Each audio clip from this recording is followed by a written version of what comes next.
ஒரு காட்டில் வந்து 2 நண்பர்கள் வந்து நடந்து போய்க்கிட்டு இருக்காங்க. போய்க்கிட்டு இருக்கும்போது பார்த்தீங்கன்னா, ஒரு மரத்தில வந்து தேன் கூடு இருக்கு. அத பார்த்தோனே பார்த்தீங்கன்னா, ஒரு மனுஷன் வந்து என்ன செஞ்சாருன்னு பார்த்தீங்கன்னா, அந்த தேன் கூட்டுலேருந்து தேன வந்து எடுக்காரு.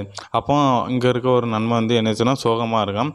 இந்த இப்படி வந்து கஷ்டப்பட்டு அது வந்து தேன வந்து சேர்த்து வைக்கி. இந்த தேன வந்து மனுஷ பையன் வந்து என்ன ஆச்சுன்னா, எடுத்துட்டு போயிருதான் அப்படின்னு இன்னொரு நண்பன்ட்ட வந்து சொன்னான். அந்த நண்பன் என்ன சொல்றான், "நீ வருத்தப்படாத.